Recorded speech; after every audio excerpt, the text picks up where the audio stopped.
ಹೆಲ್ದಿಯಾಗೂ ಇರಬೇಕು, ಟೇಸ್ಟಿಯಾಗೂ ಇರಬೇಕು ಅಂದರೆ ಈ ಉಪ್ಪಿಟ್ಟನ್ನ ಒಂದು ಸರಿ ಟ್ರೈ ಮಾಡಿ ನೋಡಿ. ತುಂಬ ಟೇಸ್ಟ್ ಚೆನ್ನಾಗಿರುತ್ತೆ ಆ್ಯಂಡ್ ಇಷ್ಟಪಟ್ಟು ಎಲ್ಲರೂ ತಿಂತಾರೆ. ನಾನು ಯಾವ ಥರ ಅಡುಗೆ ಕಲಿತೆ ಅಂತ ಹೇಳಿದ್ರೆ, ನಾನು ತುಂಬ ಪ್ಯಾಂಪರಿಂಗ್ ಡಾಟರ್. ನಾನು ಒಂದೇ ಮಗಳಾಗಿರೋದ್ರಿಂದ ನಮ್ಮಮ್ಮ 10th ನನಗೆ ಅಡುಗೆ ಮನೆಯಲ್ಲಿ ಯಾವ ಡಬ್ಬಿ ಎಲ್ಲಿದೆ ಅಂತಲೂ ಗೊತ್ತಿಲ್ಲ, ಆ ರೇಂಜಿಗೆ ಬೆಳೆಸ್ಬಿಟ್ರು. ಈವನ್ ನಾನು ಸ್ನಾನಕ್ಕೆ ಹೋಗ್ಬೇಕಂದ್ರೆ ಬಿಫೋರ್ ಆಗಿಯೇ ಅಲ್ಲಿ ಒಳಗಡೆ ಟವೆಲು, ನನ್ನ ಡ್ರೆಸ್ಸು ಎಲ್ಲ ಅರೇಂಜ್ ಆಗಿ ಇರ್ತಿತ್ತು. ಆದರೆ ಸಡನ್ನಾಗಿ ನಮ್ಮಮ್ಮ ತೀರ್ಕೊಂಡ್ಬಿಟ್ರು. ನಮ್ಗೇನು ಮಾಡಬೇಕು ಗೊತ್ತಿಲ್ಲ. ನಮ್ಮ ಮನೇಲಿ ಎಲ್ಲ ಐಟಮ್ಸ್ ಇದೆ, ಬಟ್ ನನಗೆ ಮಾಡೋಕ್ಕೆ ಬರೋದಿಲ್ಲ. ಅಷ್ಟೊಂದು ತುಂಬ ಕಷ್ಟಪಟ್ಬಿಟ್ವಿ ಆವಾಗ. ಅಂಥ ಒಂದು ಟೈಮಲ್ಲಿ ಅನಿಸ್ತು ನಮ್ಮಮ್ಮ ನನ್ನನ್ನು ಇಂಡಿಪೆಂಡೆಂಟಾಗಿ ಬೆಳೆಸಿದ್ರೆ ಚೆನ್ನಾಗಿರ್ತಿತ್ತೇನೋ ಅಂತ ಹೇಳಿಬಿಟ್ಟು.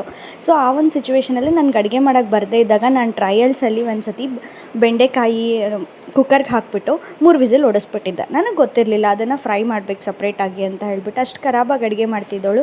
ನನ್ನ ಮಗ ಒಂದು ಸ್ವಲ್ಪ ದೊಡ್ಡವನಾಗಿ ತಿನ್ಲಿಕ್ಕೆ ಸ್ಟಾರ್ಟ್ ಮಾಡಿದ್ಮೇಲೆ ನನ್ನ ಮಗನಿಗೆ ಡಿಫ್ರೆಂಟ್ ಅಡುಗೆಗಳು ಮಾಡಿಡಬೇಕು ಅಂತ ಯೂಟ್ಯೂಬಲ್ಲೆಲ್ಲ ಸರ್ಚ್ ಮಾಡಿ ಹೆಂಗೆಂಗೋ ಕಷ್ಟಪಟ್ಟು ಒಂದು ರೇಂಜಿಗೆ ಸೂಪರಾಗಿ ಅಡುಗೆ ಮಾಡೋದನ್ನು ಮಾತ್ರ ಕಲ್ತ್ಬಿಟ್ಟೆ.